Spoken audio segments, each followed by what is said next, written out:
Boa noite. Estamos iniciando mais um programa Direito em Pauta. É um privilégio, nosso 45º programa.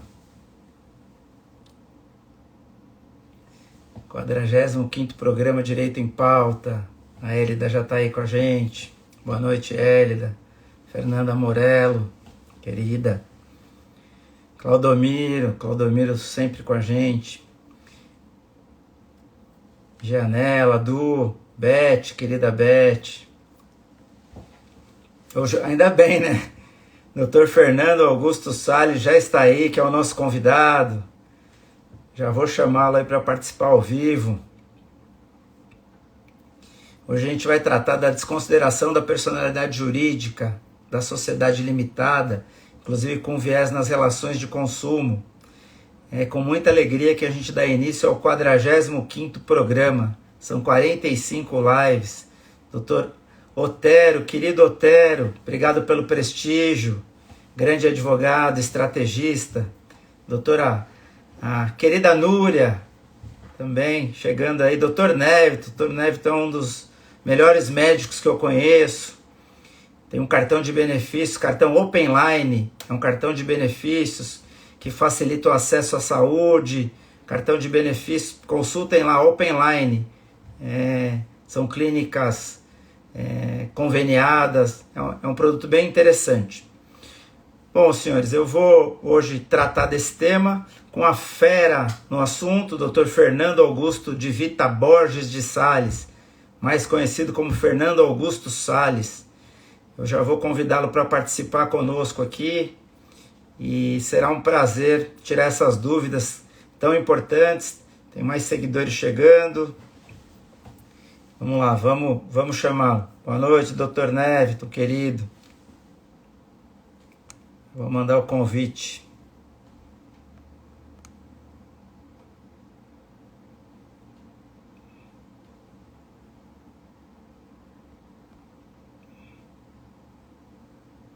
Já estou aqui.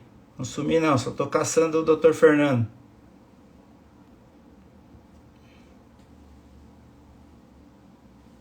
Já voltei para cá. Estava só caçando o Dr. Fernando para mandar para ele. É uma alegria imensa. Doutora Bárbara. Doutora Bárbara cuida da parte trabalhista na Salvatore Morello Advogados. Eu já enviei o convite para o Dr. Fernando para recebê-lo aqui. Eliene, todos que vão chegando aí. Assim que a Melina, assim que o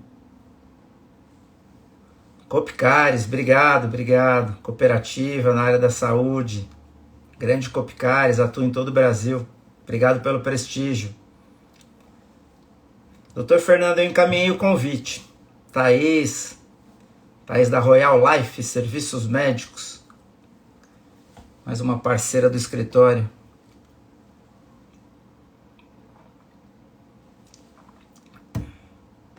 Só aguardando o doutor Fernando. Já encaminhei o convite.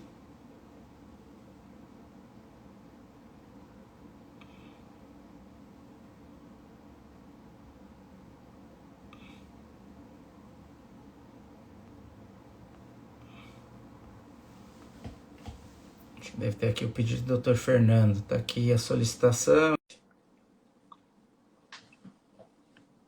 E vem novamente a solicitação. Se não, pede para participar ao vivo também, doutor. Que a gente consegue.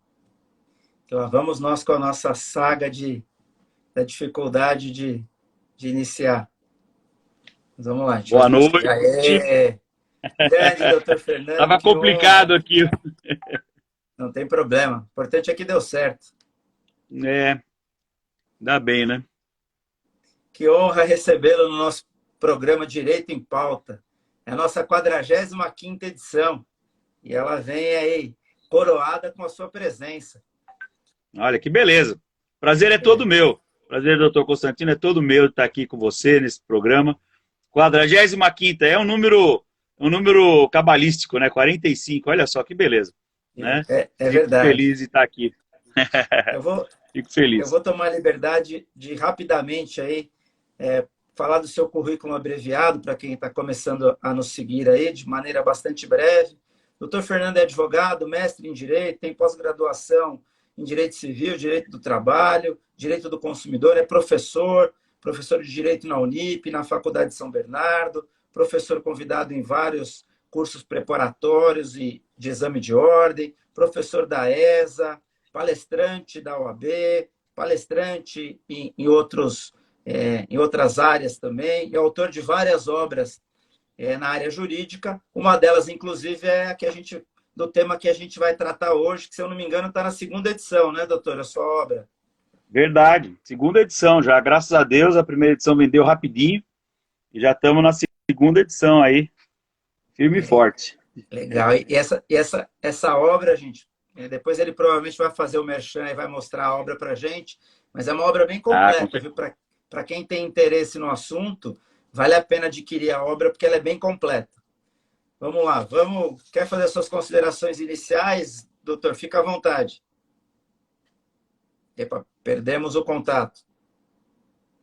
Travou. Travou, doutor. Deve voltar, só um minuto. O doutor já deve voltar aqui.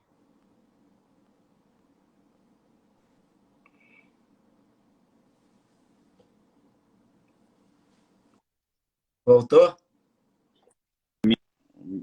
A minha tecnologia. É difícil isso aqui, viu? Eu tô travado. Quer sair e entrar de novo, doutor? Fica à vontade, a gente espera. Meus seguidores estão acostumados, a gente tem tido nas últimas lives essa dificuldade. Fica à vontade para sair e entrar de novo.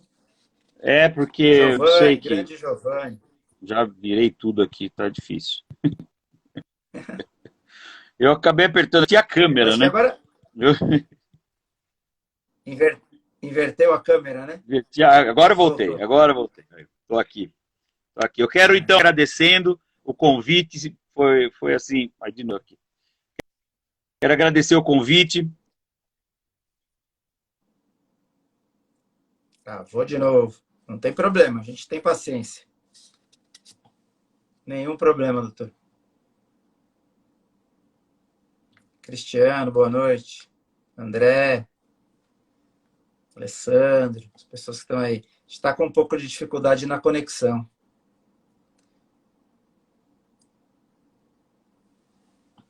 Vamos ver se a gente consegue aí. As pessoas que estão entrando, eu agradeço. Boa noite. Se a gente consegue. Se o professor saiu, vai tentar entrar de novo. De qualquer forma, eu agradeço a todos que estão aí aguardando. Vamos ver se ele consegue voltar. Acho que já. Se ele consegue voltar, vou mandar de novo o convite.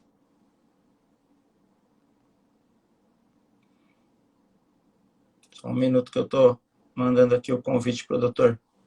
Já mandei de novo. Hoje a live é sobre a desconsideração da personalidade jurídica. Aceitar aqui a solicitação dele. Agora volta. Obrigado, professor Ézio. Muito obrigado. Vai dar certo, sim. Com certeza. Vamos ver se agora ele volta. Se ele não voltar, eu tento passar aí alguma coisa para vocês e a gente remarca com ele, mas não tem nenhum problema. A gente quer tratar de alguns pontos da desconsideração da personalidade jurídica. A gente quer falar do fenômeno da personificação da sociedade, a gente vai falar dos princípios da separação e da autonomia patrimonial da pessoa jurídica, as origens da desconsideração, as hipóteses que se aplicam à desconsideração da personalidade jurídica e tratar do incidente de desconsideração no CPC. Falar de desconsideração inversa, é nessa linha. Anderson Germano, querido, meu colega de pedal, boa noite. Não está conseguindo entrar. Vamos tentar mandar. Vamos mandar o convite, doutor. Vê se pelo convite entra.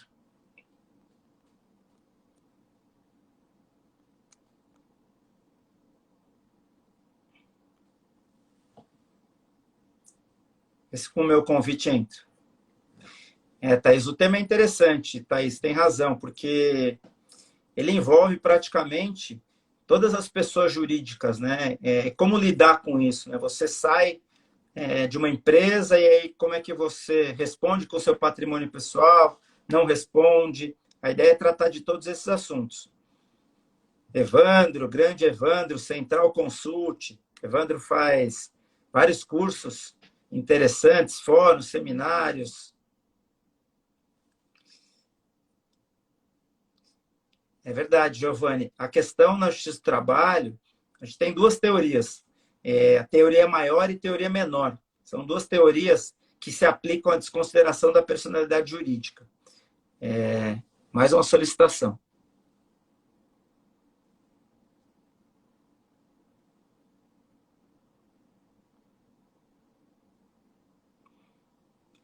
Será que...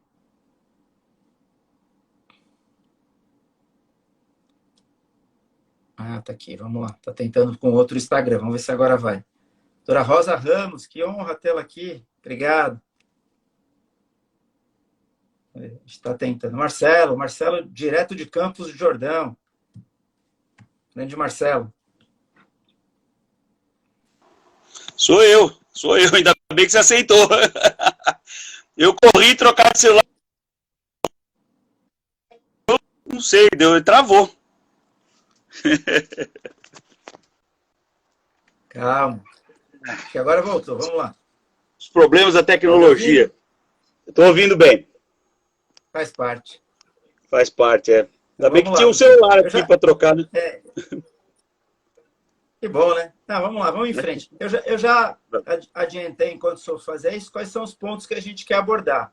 E aí, eu acho que eu estava ali passando a palavra para o senhor dar o seu boa noite, acabou caindo. Fica à vontade, aqui a gente faz uma live bem descontraída, entre legal, amigos, bacana. Não tem muita formalidade.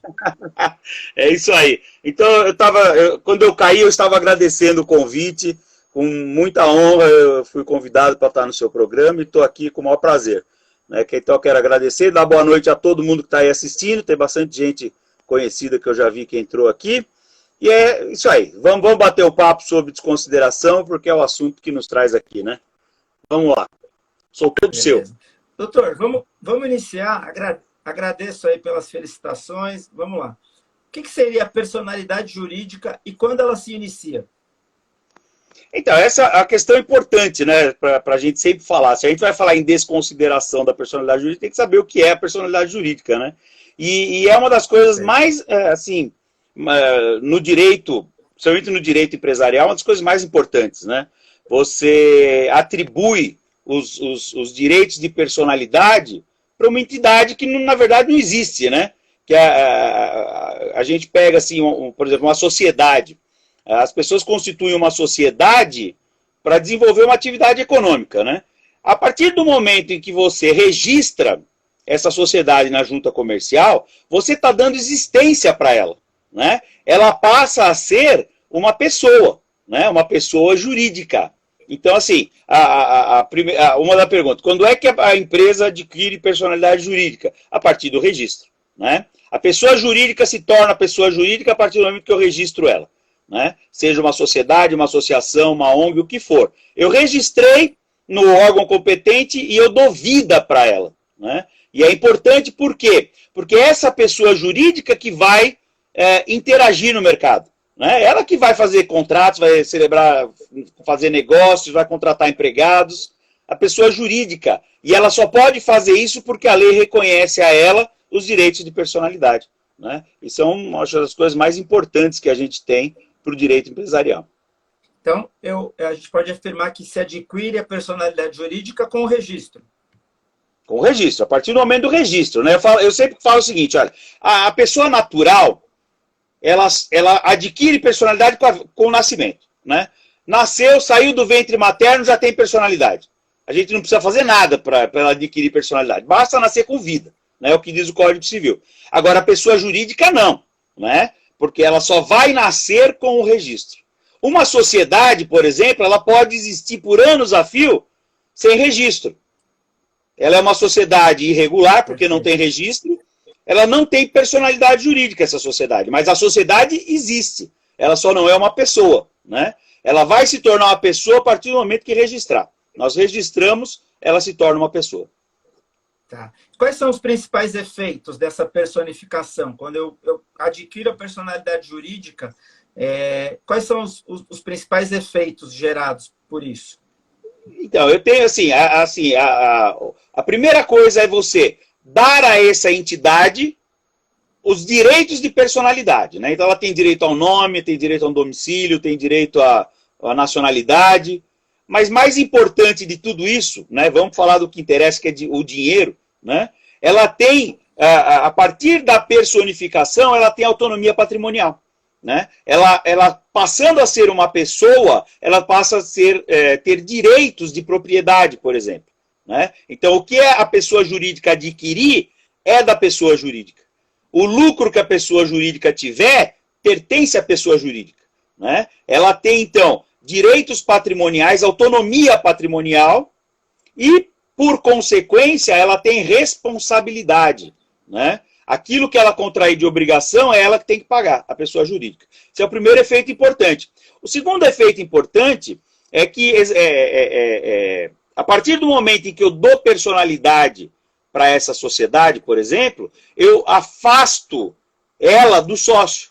Eu faço uma separação. Eu separo. A partir do momento que ela se torna uma pessoa, ela tem vida própria. E essa vida dela não vai se confundir com a vida dos sócios, tá? Porque os sócios vão ter uma vida independente da sociedade. Esse é o efeito, talvez, mais importante da personificação, né? E aí é uma questão interessante, porque o Código de 1916, o Código Civil Antigo, ele trazia essa regra bem clara. Ele dizia, a pessoa jurídica tem sua vida independente dos sócios, dos membros, né?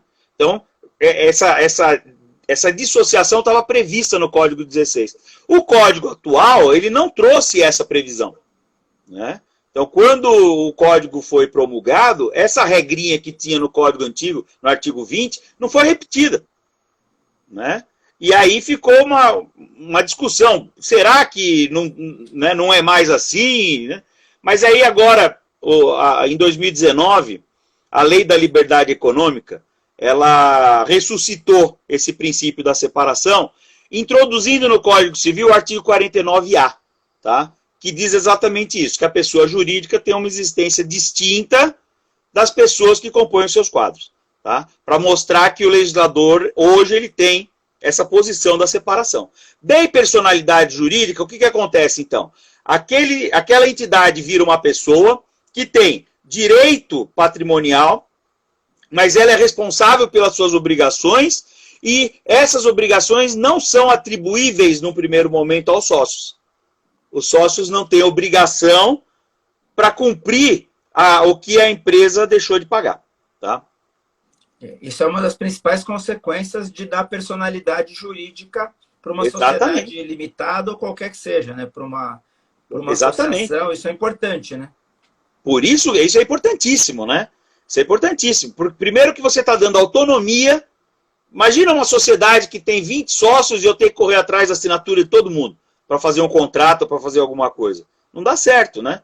Uma sociedade anônima que tem lá 500 acionistas. Não dá para eu correr atrás de todo mundo assinar. Então, ela, pessoa jurídica, é que faz tudo. Claro, tem sempre um representante. Mas é em nome da pessoa jurídica que as obrigações são contraídas. E ela é que tem que arcar com essas obrigações. Né? Interessante. Queria fazer o registro aqui da presença do Dr. Mauro Schiavi, que é o juiz do trabalho. Olha, obrigado bacana. pelo prestígio, Dr. Mauro.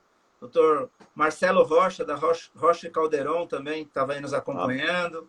Agradeço, e a todos os demais, obviamente. Doutor, há limites entre os bens do sócio e os bens da sociedade? É exatamente o que diz o artigo 49A, é isso? Há limites entre os bens, não pode haver confusão. Então, o que acontece? A partir do momento que a gente deu personalidade, a gente separou, né? Separou, a vida é distinta. Né? O que é da sociedade, o que é do sócio é do sócio. O sócio não pode pegar,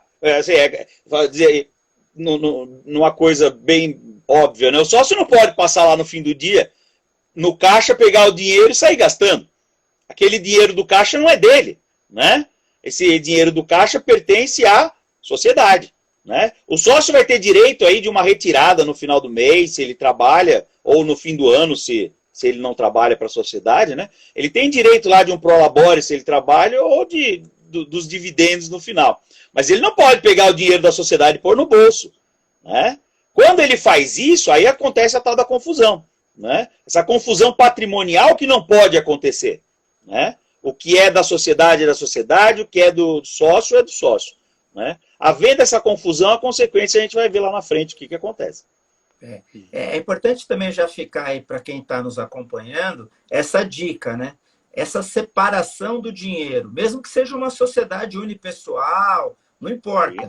Dinheiro da pessoa jurídica é dinheiro da pessoa jurídica. Dinheiro do sócio é dinheiro do sócio. Se você precisa de dinheiro da sua empresa, que é só sua, e o dinheiro é seu, você precisa distribuir esse dinheiro para a pessoa física para poder pagar a sua conta de luz. Você não pode pagar a conta de luz da sua casa debitando na conta da empresa, mesmo que o dinheiro seja só seu, que você tenha 100% das cotas. Estou correto, certo? Perfeito, perfeito, né? Não importa se é uma empresa individual ou se é uma sociedade unipessoal, né? Ah, mas só eu que sou o dono aqui, eu sou sócio. Não, não. O dono é pessoa jurídica, você é só o sócio, né? A gente tem que ter isso aí em conta. Você sabe, vou te contar o caso rapidinho. Teve um cliente que... um cliente que recuperou, era uma padaria. E ele vendeu a padaria e o cara não pagou. O comprador não pagou e nós retomamos a padaria numa reintegração de posse. Ele não quis mais a padaria e ele deu para uma pessoa. Ela falou, fica com esse negócio aí. Aquele cidadão chegava todo dia no fim do expediente e via aquele mundaréu de dinheiro no caixa. Porque padaria é dinheiro o dia inteiro, né? Ele pegava aquele dinheiro, punha no bolso e ia pra farra. Sabe o que deu? Chegou no fim do mês, não tinha dinheiro para pagar as contas. Né? Gastou tudo. Então é isso, o dinheiro da sociedade é da sociedade. Não podemos misturar as coisas, né? Esse exemplo é interessante, né? Nós, advogados, a gente talvez como que é casa de ferreiro, espeto de pau, né? Porque eu conheço vários advogados que misturam. Eu fiz isso, eu preciso reconhecer, né? Eu fiz isso por muito tempo. O meu dinheiro, o dinheiro do meu escritório, como o escritório é meu, para mim era o mesmo dinheiro, mas mesmo sabendo, não foi por falta de conhecimento. Mesmo sabendo disso, até que um dos eu troquei de contador e o contador falou, você está maluco, cara? O que foi? Você é maluco? Você paga o condomínio da sua casa na conta da empresa, aí você pega o seu dinheiro da sua pessoa física e paga o boleto do sistema de computador, você ficou maluco? E foi a partir daí, eu já sabia, só que a gente acaba entrando nesse círculo. Isso acontece muito com quem é o advogado que é dono único do escritório, né? Acontece muito isso. Dos colegas aconteceu, todo mundo faz isso, mistura tudo mesmo. É verdade. Mas sabe, uma saída boa para o nosso caso é a tal da sociedade unipessoal, né? Essa de advogado, isso é uma boa, né? E aí vai tornar a gente mais correto com as nossas contas, né? Eu acho que é importante. Acho que é importante, sim. E além da questão jurídica, né? Só um parênteses aqui, a questão estratégica, gerencial do negócio, ela passa por separar o que é um e o que é outro, né? Porque quando a gente mistura tudo, a gente acaba não sabendo nem se o negócio é rentável, se não é, se aquilo que eu retiro desse negócio é o suficiente, ou se eu estou retirando o capital de giro, né? Vira uma bagunça que é difícil de administrar, né? Difícil. Isso acontece, né? Nos escritórios de advocacia, muitos colegas têm esse problema. Né? No fim do mês, você não sabe se você ganhou dinheiro, se você perdeu dinheiro, se o negócio está rendendo, porque a gente misturou tudo, né? Não, aí para contabilidade fica muito difícil, né? O contador fica doido com isso. Verdade. A personalidade da pessoa jurídica pode ser confundida com a dos sócios, pessoas físicas? Pode existir essa confusão? Ou isso é o objeto da desconsideração? Não, exatamente esse é um dos objetos da desconsideração, né? A confusão acontece, a gente sabe que acontece, na prática acontece, né? Mas quando acontece a confusão, e aí você não consegue distinguir o que é da pessoa jurídica, o que é do sócio, é um dos casos que vai autorizar a desconsideração, né? Exatamente a razão dessa confusão que a gente chama de confusão patrimonial, né? É o cidadão que passa lá e pega o dinheiro da empresa e paga as contas particulares, né? Isso acontece, infelizmente acontece de monte, né? E não é só nos advogados, não. A gente se penitencia disso, mas acontece muito em empresas familiares, né? Então, empresas pequenas, tem ali a família que trabalha e tal, é complicado. Né? A gente recebe sempre questionamentos de amigo, de parente ou de clientes mesmo. Pô, mas a minha responsabilidade não é limitada? Eu não tenho uma sociedade limitada? Como é que fica essa questão da responsabilidade limitada ao valor do capital social? Então, isso é um traço importante das nossas sociedades, né? A limitação do risco. Né? Como é que você convence alguém a investir numa empresa? Né? Eu falo assim, Constantino, vem aqui ser meu sócio nessa empresa, põe seu dinheiro aqui, e essa é uma empresa que se a gente quebrar, você vai usar todo o seu patrimônio que você adquiriu ao longo da vida para pagar as dívidas da empresa. Você vai dizer, desculpa, Fernando, não quero. Né? Se eu vou entrar numa empresa que eu tenho responsabilidade total e limitada, eu não quero. Então, assim, é importante ter um mecanismo de limitação. Né? A gente tem, no nosso sistema, dois. A sociedade limitada e a sociedade anônima. Né? Que a responsabilidade dos sócios ela é limitada a um valor. Então, assim, se eu entro numa sociedade, a gente vai fazer uma sociedade limitada. E você diz, olha, o capital social para você entrar, você tem que pôr 50 mil reais. Eu vou fazer as contas aqui e eu vou falar, opa, peraí, 50 mil reais, se eu perder, eu vou perder 50 mil. Então eu já tenho o cálculo do meu risco. Eu falo, tudo bem, eu posso perder 50 mil. Né? Por isso que a limitação é importante, né? Numa sociedade limitada até numa sociedade anônima. Tanto é que é um dado curioso, né? A gente tem no Código Civil 5 tipos de sociedade. Né? A gente estudou na faculdade isso, ó. Comandita simples, sociedade em nome coletivo. A gente aprendeu isso na faculdade e nunca mais a gente ouviu falar disso. Né? A gente penou para passar na prova de direito comercial, porque aquele professor era um carrasco. Ele perguntava da comandante. Né? O professor de direito comercial é mal visto na faculdade. Eu sei porque eu sou professor de direito comercial. Né? Os alunos acham que é a gente que inventa essas coisas. Né? Tá na lei. Só que você nunca mais vai ver, depois que saiu da faculdade, uma comandita simples, nenhuma sociedade de nome coletivo. E a razão disso é o quê? Responsabilidade ilimitada. Ninguém quer. Hoje nós temos, assim, uma pesquisa que eu fiz na Junta Comercial do Brasil inteiro. 99,5% de todas as sociedades são limitadas. 99,5%. Ou seja, é quase tudo. Fica lá um resto para a sociedade anônima. Né? Esse 0,5% aí para a sociedade anônima. E o resto não tem. Esquece. Né? Agora, é importante isso. O sócio entrou numa sociedade, ele sabe, olha, a sua responsabilidade é limitada ao valor das suas cotas. Pronto, eu já estou seguro. Pelo menos até a página 2. Perfeito. Se eu fizer tudo certo, eu estou seguro, né? Se fizer tudo certo, está seguro. Né? É exatamente isso. Vamos entrar um pouco, que eu acho que é interessante isso. Falar um pouco dos aspectos históricos da desconsideração da personalidade jurídica. E aí, assim, a gente pode dizer que o Rubens Requião foi o pai da teoria no Brasil, ele que trouxe essa discussão para o Brasil. Isso eu estou copiando de uma fala sua que eu ouvi, viu? Se não for ele, a culpa é sua, porque eu ouvi a sua fala e estou usando aqui na live. Se não foi ele, a culpa não é minha, não. Não. Você sabe que assim, o Rubens Requião é um dos grandes comercialistas brasileiros. Né? Quase todo mundo estudou pelos livros dele. Né? Aquele curso de direito comercial, né, era livro obrigatório. Na minha época de faculdade era livro obrigatório. Né? Você tem os mais antigos, Valdemar Ferreira, né, que foi um dos papas aqui do direito comercial, mas dentre os mais modernos, né, os contemporâneos nossos, Rubens Requião é o grande mestre. Né? Hoje a gente tem vários outros bons professores de direito comercial que são referências, como Fábio Lua Coelho, por exemplo, mas o Rubens Requião ele continua sendo aí, ele tem uma figura das mais importantes para o direito comercial, já não está mais entre nós, né? Mas foi ele sim que trouxe essa teoria para o Brasil. Né? Ele foi pesquisar isso aí, ele foi atrás do que estava acontecendo no mundo, e ele que difundiu aqui na metade dos anos 60, no século passado, ele que difundiu entre nós.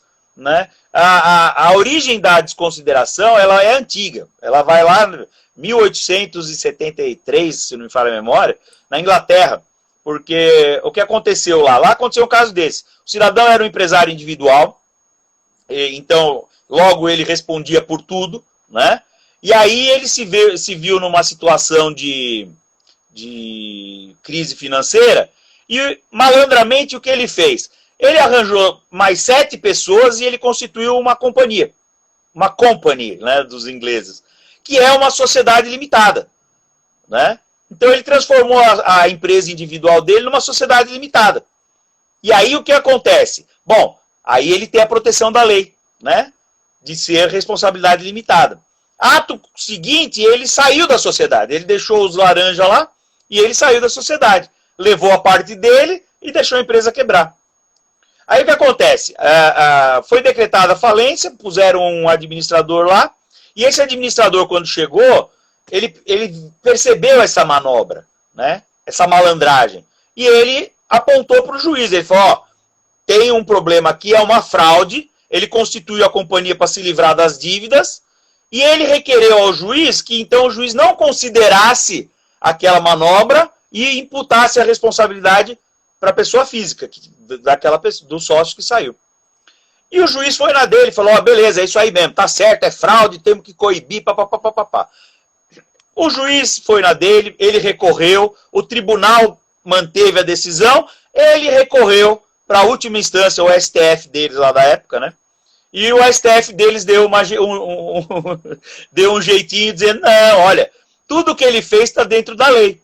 E se está dentro da lei, não podemos fazer nada. Então, está perfeito. E aí, não acolheu aquela tese, né? Mas o importante é que a ideia foi lançada ali, né? Foi uma ideia. E aí, anos mais tarde, um professor da universidade na Alemanha, Rolf Serig, ele desenvolveu lá o seu trabalho na faculdade em cima desse tema. Ele pegou aquele lead case da Inglaterra e transformou numa tese, né? E ele criou a teoria da desconsideração da personalidade jurídica. Foi essa tese que o Rubens Requião trouxe para o Brasil, essa tese desse alemão, né? E ele difundiu aqui, e durante muito tempo a gente ficou como uma tese, né? Foi só uma tese. E você vivia com teoria, você tinha que levar para o juiz e falar, olha, tem uma teoria, né? E o juiz não é muito simpático a teorias, ele quer lei, né? Ele fala, onde é que está isso na lei? Não, mas veja bem, é uma teoria, né? E a gente ficou aí nessa briga de teoria durante muito tempo. Aí veio a Constituição de 88, na sequência veio o Código de Defesa do Consumidor. E aí no Código de Defesa do Consumidor foi a primeira vez que vai aparecer numa lei brasileira a figura da desconsideração da personalidade jurídica, né? Então 1990 é o nosso marco, né, para desconsideração. É o Código de Defesa do Consumidor. A gente pode dizer que, então, a primeira previsão legal da desconsideração no Brasil é o Código do Consumidor, Código de Defesa do Consumidor. Perfeito, perfeito. O artigo 28, ele está lá no capítulo, o nome do capítulo é da desconsideração da personalidade jurídica, né? Para não ter nem dúvida, já é o nome do capítulo onde está inserido o artigo 28. Eu vou fazer uma observação, que é assim, inclusive isso consta do meu livro, né? Já fazendo o merchan, porque tem que fazer o merchan, né? Nossa, o pessoal não viu aqui, ó. Olha aí, ó. Desconsideração da personalidade jurídica da sociedade limitada nas relações de consumo, né? Então é um livro que trata desse assunto que eu fui pesquisar a fundo. Mas eu advogo a tese de que a primeira manifestação de desconsideração de personalidade jurídica que a gente teve no Brasil foi a consolidação das leis do trabalho, a CLT. A CLT no artigo 2º, no parágrafo 2º do artigo 2º, quando ela trata do empregador, o parágrafo 2º ela fala do grupo de empresa, né? E era assim, mais ou menos, que se o empregado for contratado por uma empresa do grupo, todas respondem. Então, na verdade, isso aí é uma forma de superar as personalidades jurídicas individuais de cada empresa e atribuir responsabilidade a todas. Era uma forma. Claro, ninguém pensava em desconsideração da personalidade jurídica, mas era uma forma de desconsiderar a personalidade jurídica das empresas do grupo, né? Porque, claro, o grupo faz o quê? vai contratar empregados, qual é a empresa mais frágil do grupo? Contrata tudo por lá, né? E esse cidadão presta serviço para todo mundo, né? Então foi aí que a CLT veio com essa história de que na contratação de um empregado por uma das empresas de um grupo, todas elas respondem solidariamente. Então, na verdade, estou criando o quê? Uma superação da personalidade jurídica de cada uma delas. Mas a primeira vez que a gente ouviu falar na lei em desconsideração foi no Código de Defesa do Consumidor. Tá. Depois a gente teve a questão do meio ambiente, a lei que tratou do meio ambiente que trouxe isso também. Também, né? Porque aí pronto, aí a gente já chegou no Código de Defesa do Consumidor, aí abriu a porteira, né? Era o que precisava, uma lei que introduzisse isso no sistema jurídico.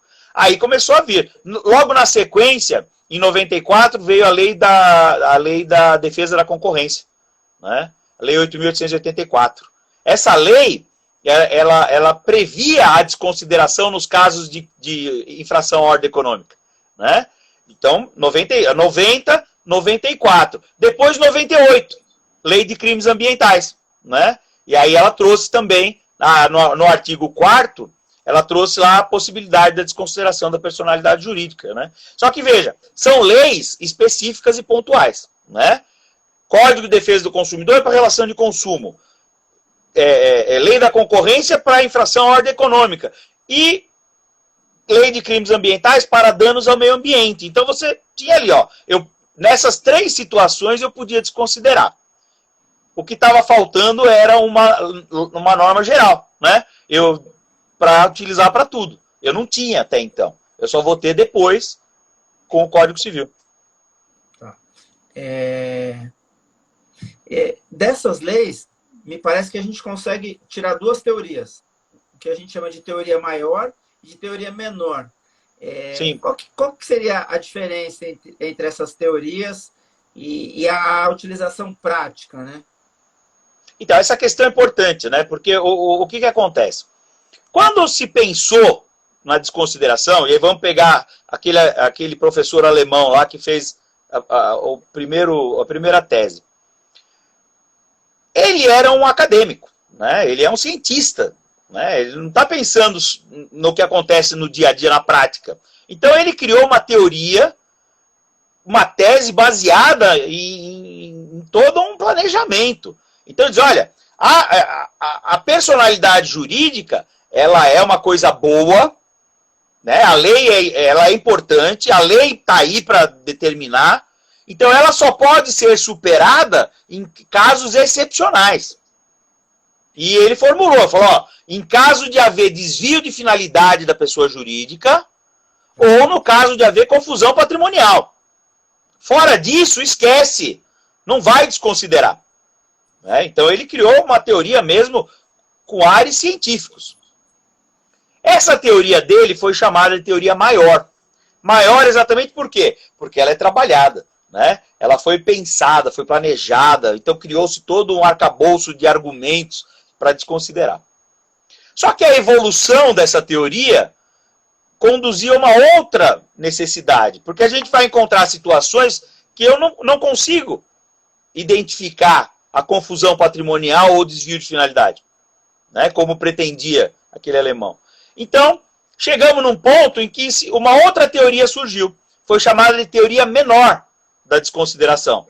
Qual é a diferença? Essa teoria menor não tem critério nenhum para desconsiderar. Não tem nenhum planejamento. Essa teoria menor só diz assim, ó, se a pessoa jurídica não pagar a sua conta, o sócio paga. Tá? Então, assim, não tem uma razão de ser. A única razão é o não cumprimento da obrigação. Então, por isso foi chamada de teoria menor. Muita gente critica essa teoria menor, exatamente por falta de técnica, né? Mas ela vai se mostrar importante em muitas situações, né? Então eu tenho a teoria maior, ela exige uma ocorrência fática, né? E que na maioria das vezes é subjetiva. E esse é um problema, né? Por quê? Porque tendo uma situação subjetiva, eu tenho que provar. Eu, credor, quero a desconsideração, eu tenho que provar. Eu falo para o juiz, olha, houve desvio de finalidade. O juiz vai falar para mim, então prova. Né? Fala, houve confusão patrimonial. Eu falo, então prova. Minha situação já não é boa, porque eu sou o credor. O credor, nesse país, não tem direito a nada. Né? Eu sou o credor, minha situação está ruim. Aí o que acontece? Eu ainda tenho que provar? Não dá certo, né? Aí por isso que para algumas situações criaram a tal da teoria menor, que você não precisa provar nada, né? Chegou lá, intimou a empresa para pagar, ela não pagou, desconsidera e vamos atrás de sócio, né?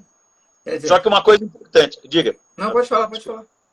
Não, eu ia dizer o seguinte, só que aí, claro, a gente tem, no nosso ordenamento jurídico, nós temos as duas teorias coexistindo, tá? Então não adianta ninguém criticar a teoria menor. Ela está aí, né? Então, assim, eu vou encontrar a teoria menor na lei de crimes ambientais, tá? Que diz assim, o juiz poderá desconsiderar a personalidade jurídica sempre que ela for obstáculo ao ressarcimento dos danos ao meio ambiente. Então, bastou ser um obstáculo ao ressarcimento para desconsiderar. Eu vou ter também, no Código de Defesa do Consumidor, no artigo 28, o parágrafo 5º, também é teoria menor, que diz assim, depois ele no caput falar um monte de situações onde o juiz pode desconsiderar, no parágrafo 5º ele diz assim, também poderá ser desconsiderada a personalidade jurídica quando ela for obstáculo ao ressarcimento do consumidor. Né? Então é a teoria menor. Bastou que a empresa condenada não pague e eu vou, então, pedir para o juiz a desconsideração. O fundamento é só o não pagamento. Né? Então, assim, agora, no Código Civil, no artigo 50, é teoria maior. Né? Se você vai desconsiderar com base no Código Civil, teoria maior, você vai ter que provar que houve desvio de finalidade ou que houve confusão patrimonial. A grande diferença é que a teoria menor, ela se dá exclusivamente pela inadimplência. Deixou de pagar, o sócio responde. E na teoria maior, não. Aí eu tenho efetivamente o Instituto da Desconsideração da Personalidade Jurídica de forma ampla. Depende, eu tenho que fazer errado, entre aspas, para eu ser responsabilizado. Exato, é isso mesmo. O fazer errado seria a confusão patrimonial ou desvio de finalidade da sociedade. Aí eu respondo pelos meus bens pessoais e aquela regra da sociedade limitada, da responsabilidade limitada ao capital social, ela foi por terra. Nesse caso, sim. Né? Em razão da... A gente pode colocar assim, em razão da fraude, né? O desvio de finalidade e a confusão patrimonial vai acarretar algum tipo de fraude. Né? Só que aí vem, por que eu tenho uma teoria maior e uma teoria menor? Né? E aí a gente procura responder isso, né? Por que a gente pode falar dessa forma? A gente vai buscar algumas respostas. E uma das respostas que eu encontrei, né, que para fundamentar isso no livro, é o seguinte, você tem, basicamente, uma empresa vai ter obrigações de dois tipos. Né? São obrigações que são negociáveis e obrigações que não são negociáveis. Tá? Então, qual é a origem dessa obrigação? Então, essa origem nasceu de um contrato, de uma negociação entre pessoas iguais. Tá? Código Civil. Tá. Se a obrigação é negociável, quer dizer, eu pude tratar com você de igual para igual, quanto eu vou pagar, de que forma eu vou pagar, né? Então, se a obrigação é negociável, e lá na frente eu preciso desconsiderar a personalidade jurídica, vai ser teoria maior. Tá? É por isso que o Código Civil traz a teoria maior. Porque pressupõe a igualdade, né? O Código Civil é a lei dos iguais, né? Então quem está negociando no Código Civil é porque é igual. Perfeito. Agora, veja, quando uma empresa causa um dano ao meio ambiente, né? E a gente, infelizmente, nos últimos anos, a gente teve alguns exemplos drásticos aqui no Brasil, né? Como uma empresa causa um dano ao meio ambiente e ela é condenada a reparar esse dano, né? Veja, essa obrigação de pagar surgiu do dano ambiental. Não teve negociação para isso. A gente não negocia o dano ambiental. Né? Fala, olha, vamos derrubar aqui a barreira, mas você só atinge esse lado do rio ou lado de lá da casa. Você não, né? Você não tem negociação. Então essa obrigação que nasceu de um dano ambiental, ela é uma obrigação não negociável. E se ela é não negociável, eu preciso desconsiderar, eu aplico a teoria menor. Né? Não. Ficou inadimplente, os sócios respondem. Desconsidere, o sócio paga. Né? Tem a mesma ideia. Oi? Pode falar. Não, eu falo que a mesma ideia a gente aplica na defesa do consumidor. Né? O consumidor ele não está em pé de igualdade para discutir com o fornecedor. né? O consumidor sofreu um dano, o dano não é negociável, né? Então é por isso que eu tenho lá a teoria menor também no Código de Defesa do Consumidor. É isso. Tá. Mas, por exemplo, eu acho que até um exemplo seu esse, que é aquele exemplo de uma pessoa que é atropelada e aí tem direito a uma indenização. Que teoria que eu aplico num caso desse? Então, aí vai desconsiderar, é teoria menor. Tá, né? uma empresa de ônibus que atropelou um pedestre. Se tiver que desconsiderar, aplica a teoria menor. Porque, veja, não houve negociação no atropelamento. Né? Eu não negociei o atropelamento. Olha, você me atropela só do lado esquerdo porque eu não uso muito. O lado direito eu uso para escrever. Né? Não negociamos, foi um acidente. Né? Então, assim, se a obrigação não é negociável, então lá na frente a desconsideração vai ser pela teoria menor.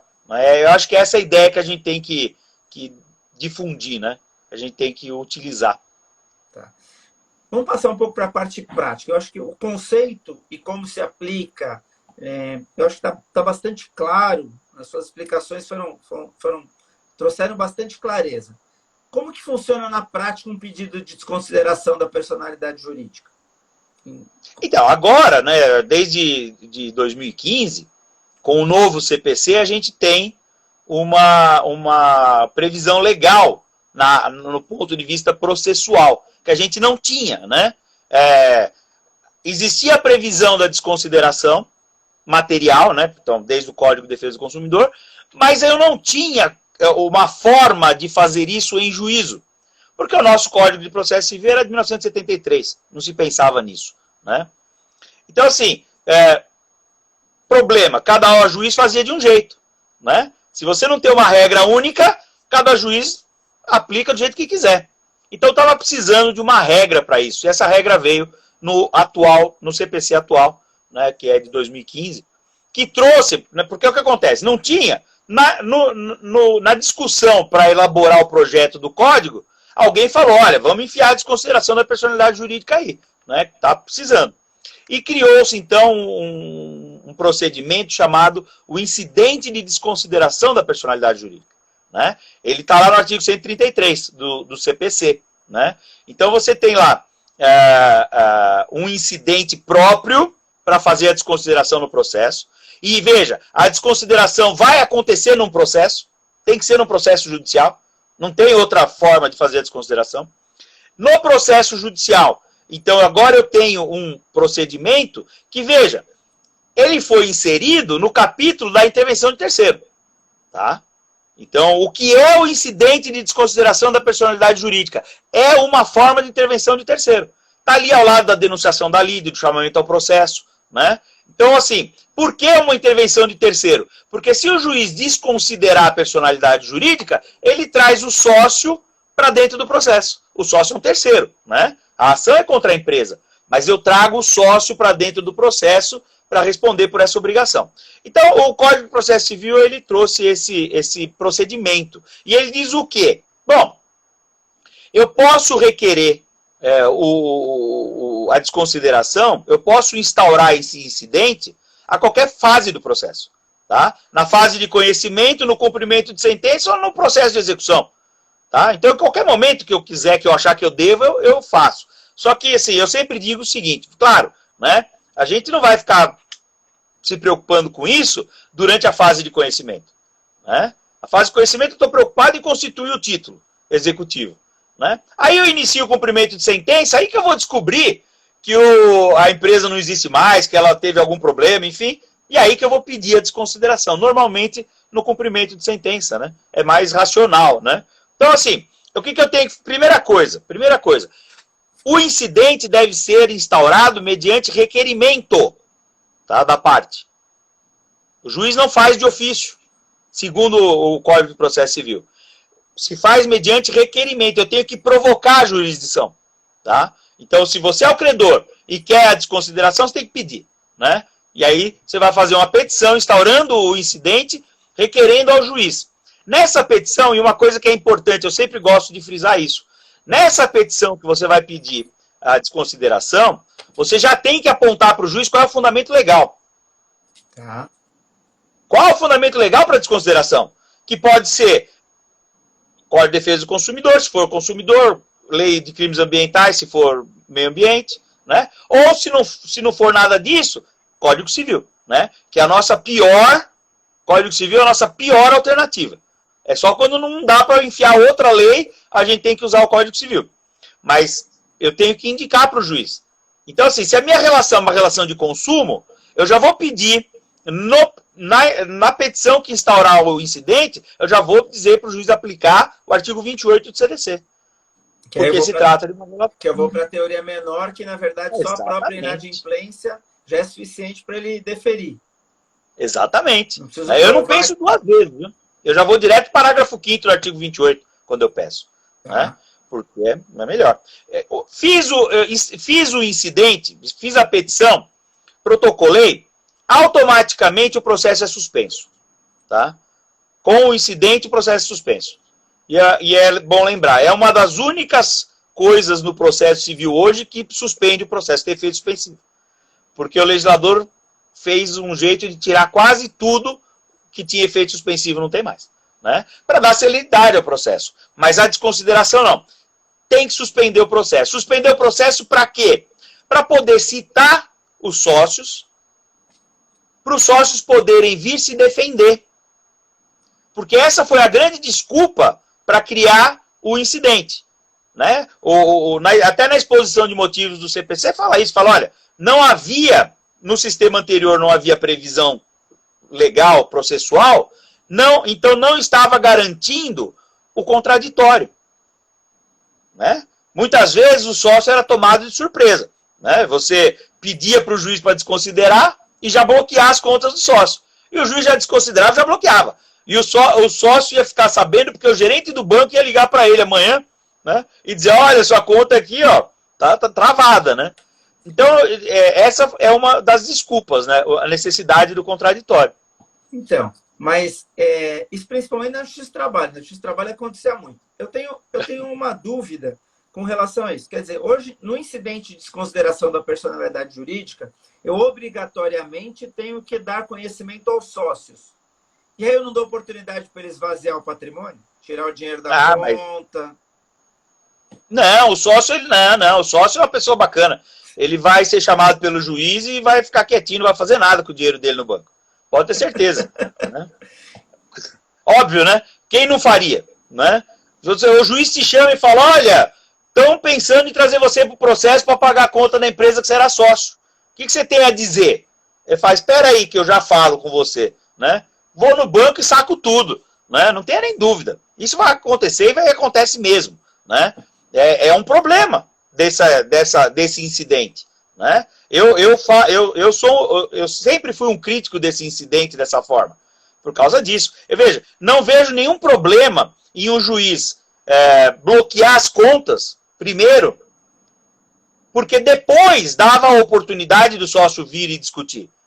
Né? Então, na verdade, não é que não tinha o contraditório era diferido para o momento posterior. Era assim que acontecia. Né? Agora você está dando a chance do sócio esvaziar o patrimônio dele, né? Pelo menos com relação ao dinheiro no banco. Porque para o credor, qual que era o pulo do gato? Desconsidera, bloqueia, pega de surpresa. Sim. Hoje você não pega de surpresa. Né? Hoje você não pega de surpresa. Por quê? Porque o juiz vai citar, suspender o processo, citar o sócio e dar ele 15 dias para ele se manifestar. Né? Então é uma coisa que realmente vai gerar um problema. Né? Vai gerar um problema. E tem alguma dica sua aí para a gente tentar evitar isso?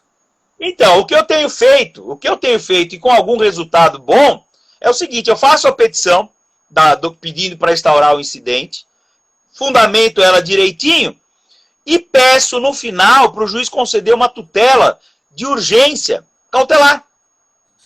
Né? A tutela de urgência que a gente usa lá no começo do processo, eu tenho feito isso na minha petição, porque eu não tenho, eu posso pedir a qualquer momento a tutela de urgência. E eu peço para o juiz, de maneira cautelar, sem ouvir o réu, bloquear as contas dele. Tudo que ele tiver, Bacenjude, Renajude, o que eu achar. Né? Por quê? Eu explico para o juiz o seguinte, olha, os requisitos estão presentes. O fumus boniuris, porque decorre do próprio título executivo, né? Que é da obrigação que já foi reconhecida. E o periculum in mora é exatamente o perigo desse cidadão, ao saber da nossa intenção, tirar o dinheiro do banco, né? E eu consegui, em algumas situações, eu fiz o pedido e o juiz autorizou e conseguimos fazer o bloqueio da conta dessa forma, com a medida cautelar, uma tutela de urgência cautelar. É isso que eu falo para os colegas sempre. Tente. Vai pedir a desconsideração, pede a tutela cautelar. Mesmo que o juiz não dê agora, pelo menos ele vai ficar pensando. Ele fala, eu não dei, mas será que não era caso de dar? A gente começa a pôr isso na cabeça do judiciário. Porque é função nossa, não é, doutor? É função nossa, como advogado, mudar o judiciário. Né? Peticionando, criando, inventando, é assim que a gente faz.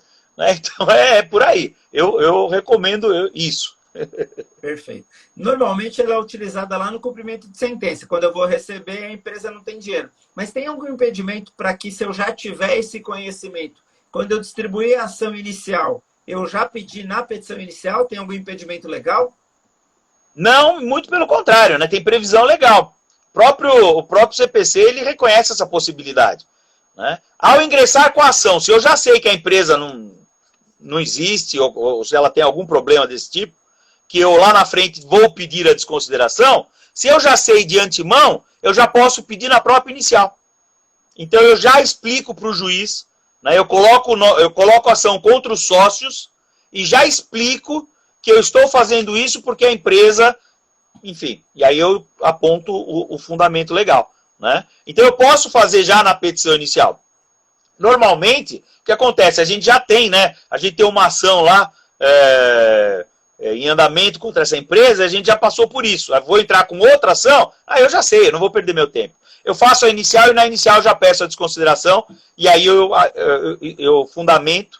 E quando acontece isso, isso não é um incidente, não há o incidente, né? Porque já é na própria petição inicial. Os sócios já vão ser citados para contestar a ação. Né? Então não há o incidente aí nesse caso.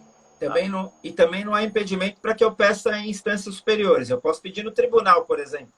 Também pode, a lei prevê isso. Né? Se você for pedir, o processo está em grau de recurso, né? E você vai pedir a desconsideração lá no tribunal, quem vai decidir é o relator. Tá? O relator decide em decisão monocrática.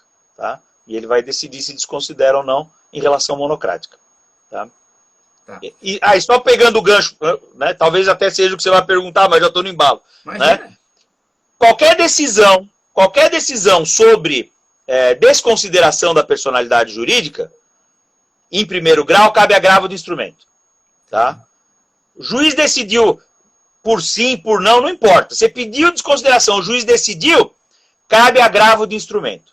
Tá? Isso está previsto expressamente no artigo 1015. Que é aquele rol de matérias que cabe agravo.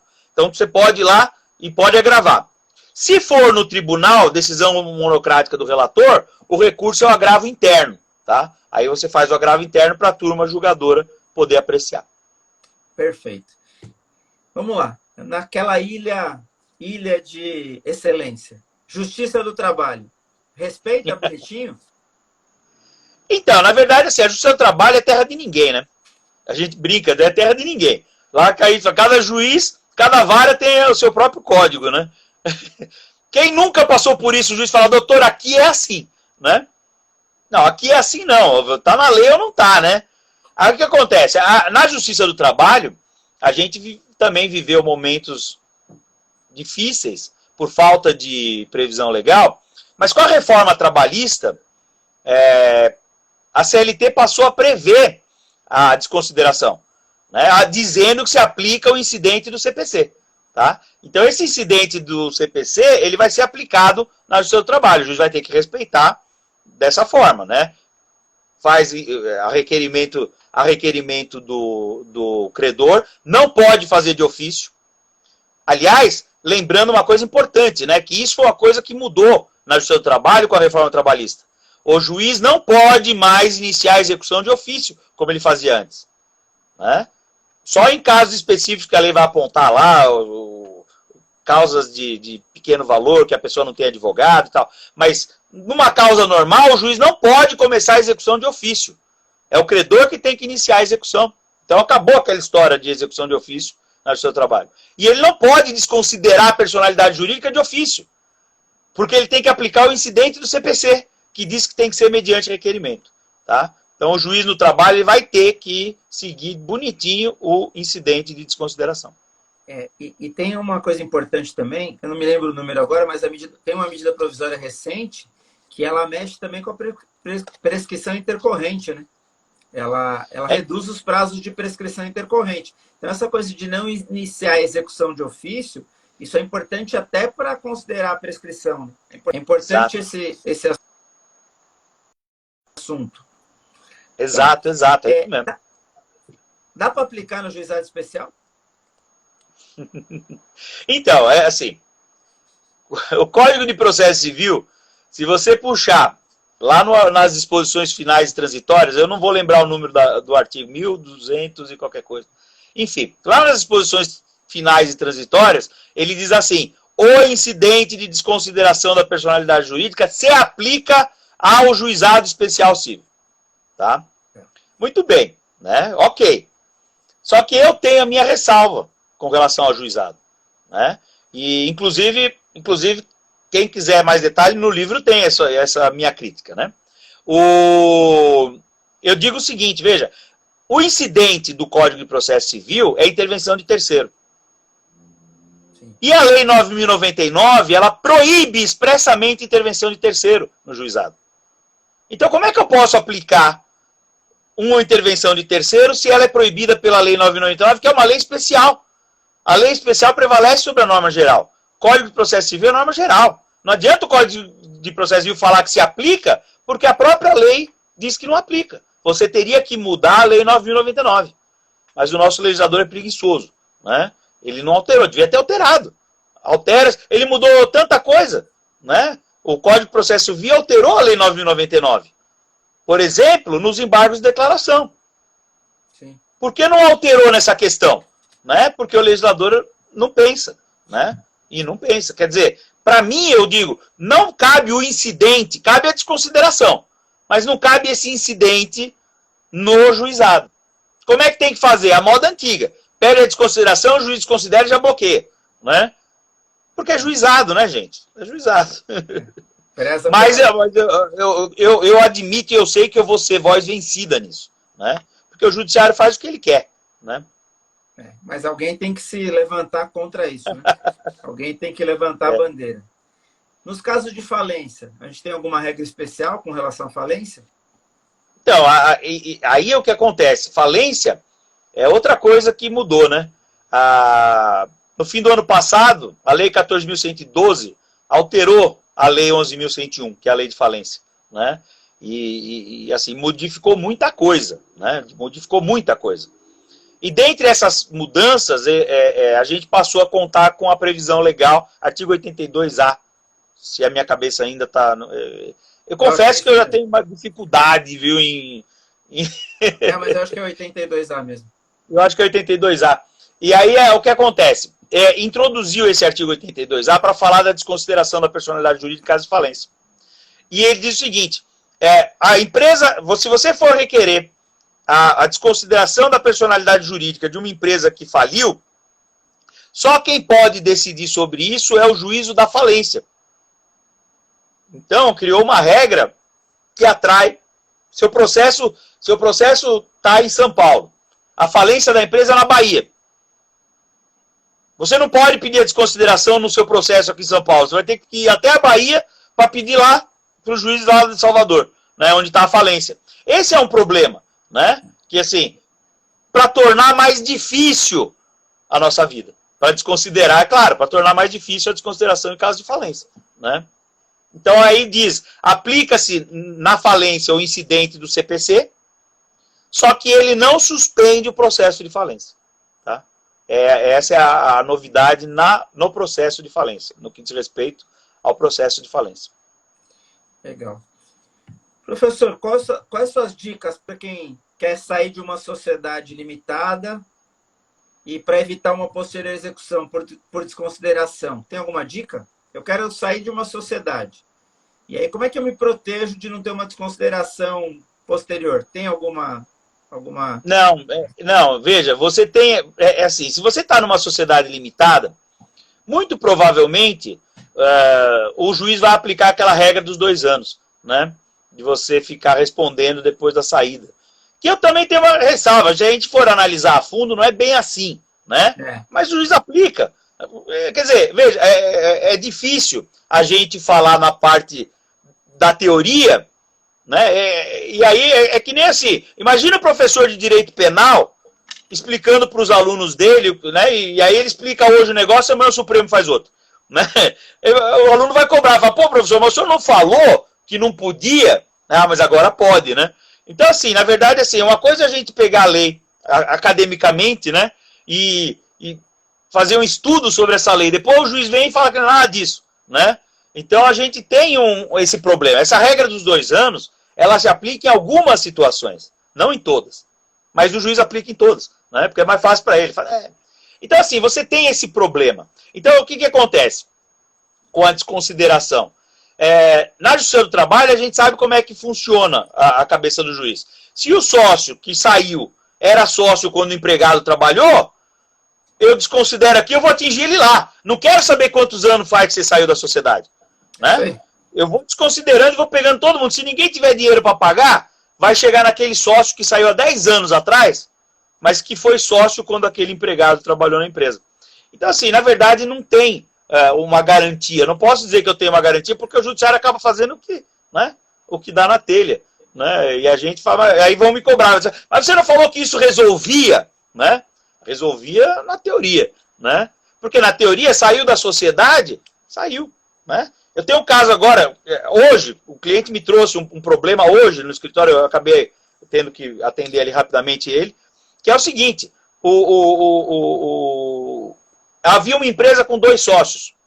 O sócio saiu e fizeram um distrato, esse sócio ficou como único sócio da sociedade, e nesse distrato ele assumiu toda a responsabilidade pelo passivo, por qualquer outra dívida, assumiu tudo.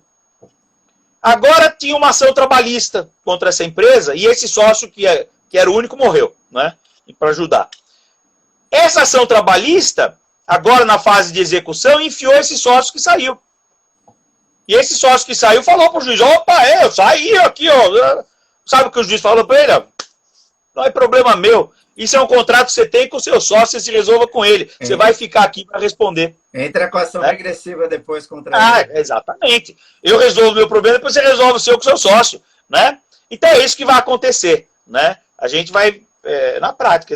O que eu digo é o seguinte, se vai sair, sai. Né? Se o sócio quer sair da sociedade, sai.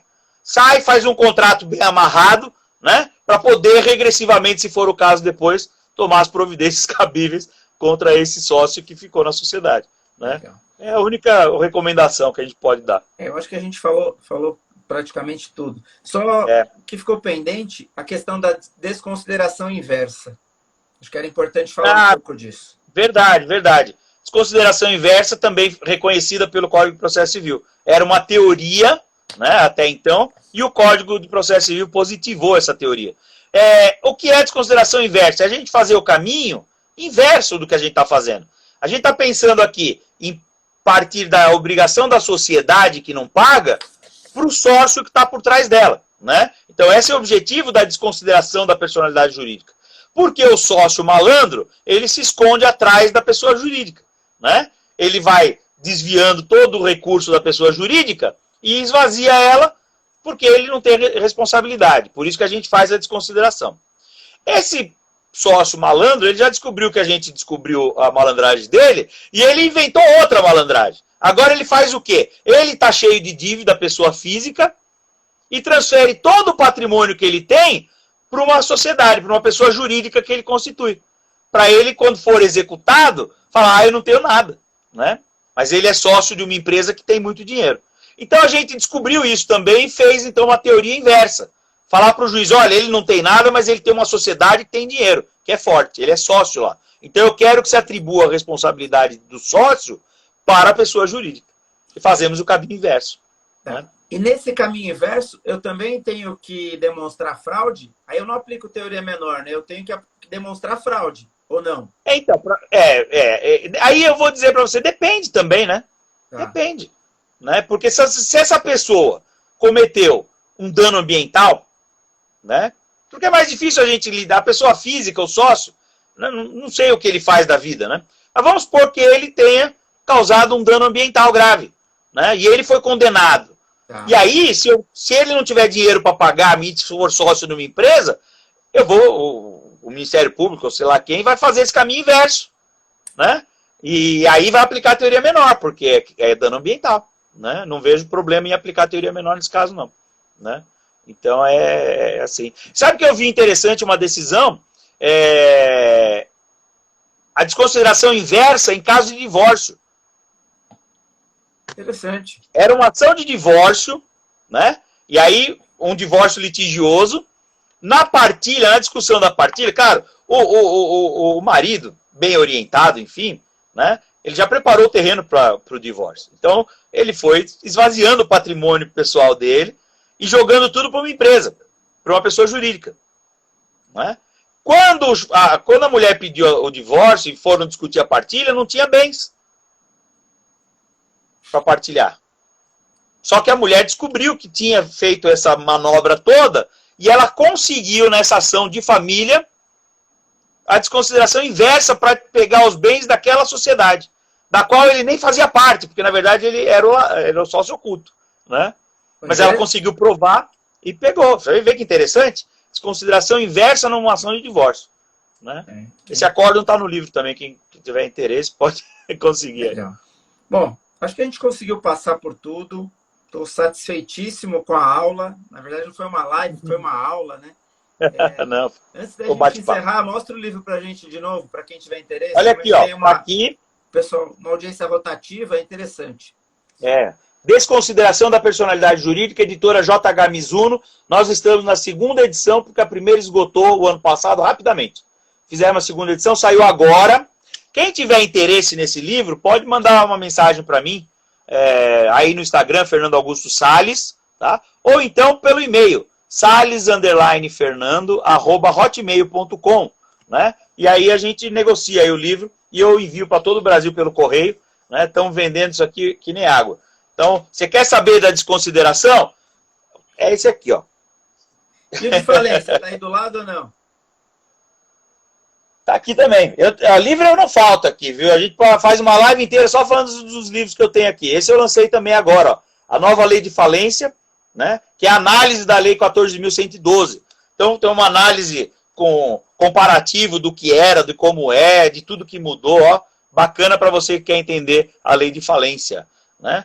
Tem mais, tem Código de Processo Civil comentado, tem prática processual civil, tem direito, tem tudo, mas não dá tempo hoje, fica para uma próxima. E esse outro da falência também, quem tiver interesse, pode comprar pelas mesmas formas. Faz contato. Também, fala comigo. Entra em contato no Instagram, Fernando Augusto Salles, no Facebook também, Fernando Augusto Salles, por e-mail, sales_fernando@hotmail.com, né? Você manda uma mensagem para mim, a gente troca uma mensagem e eu te falo como é que faz para pagar. É fácil.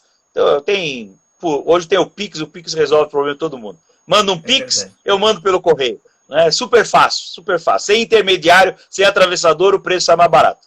Ótimo. Bom, os livros, o de falência eu não conheço, desconsideração eu conheço, podem comprar que o livro é bem completo.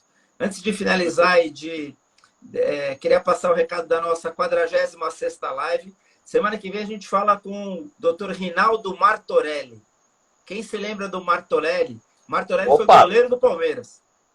Presidente dos sindicatos, né? Presidente dos sindicatos atletas profissionais. Isso, ele mesmo, presidente dos sindicatos atletas profissionais.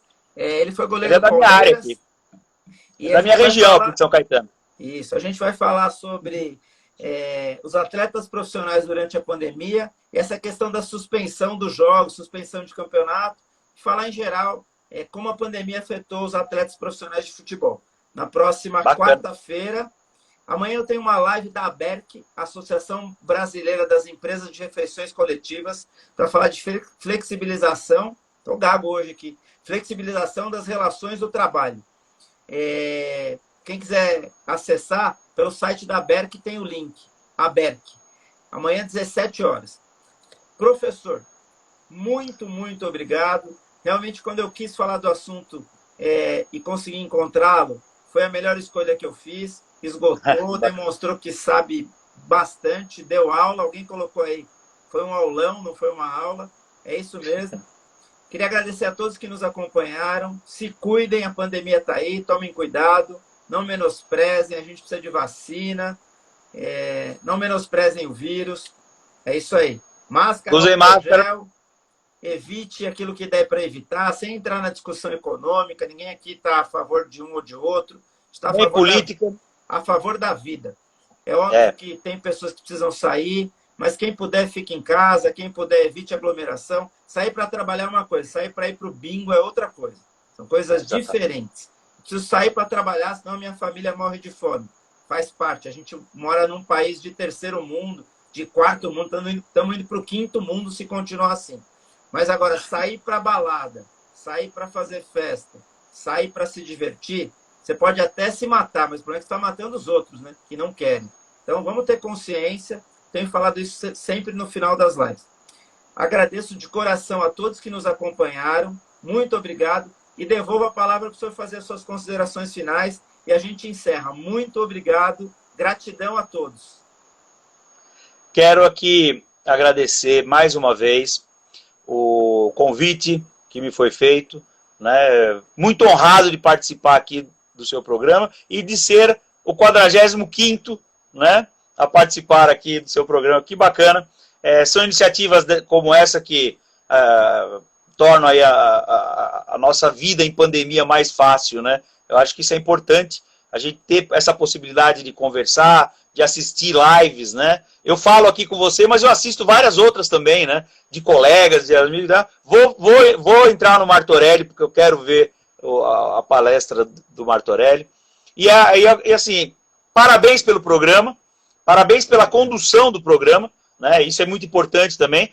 Torna a coisa mais fácil, mais leve, né? Quando a gente pode entrar em sintonia assim. Por isso que fluiu bem. Eu nem vi o tempo passar, né? E de repente já estamos aqui. Passou de uma hora, né?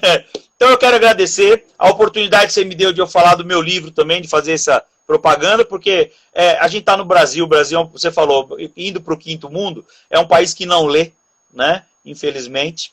Estão querendo um projeto aí, querendo taxar, pôr imposto sobre o livro de novo. Né? A gente já tem uma dificuldade. Não tem onde fazer propaganda, não tem onde anunciar. As livrarias no Brasil estão fechando. Um absurdo. Não tem livraria no Brasil mais. Né? A Saraiva, que era o nosso apoio, fechou. Né? Não tem mais. Então, assim, eu só posso divulgar dessa forma. Né? Eu agradeço aí a oportunidade. Muito obrigado. Quando você quiser, de novo, vamos falar sobre o assunto que você quiser. Estou à sua disposição. Né? Adorei. Com certeza vamos fazer outras. Muito obrigado, se cuidem. Sim. Obrigado de coração, gratidão a todos. Semana que vem tem mais. Tchau, gente. Obrigado. Tchau, professor. Boa noite. Tchau, obrigado. Valeu, boa noite. Valeu.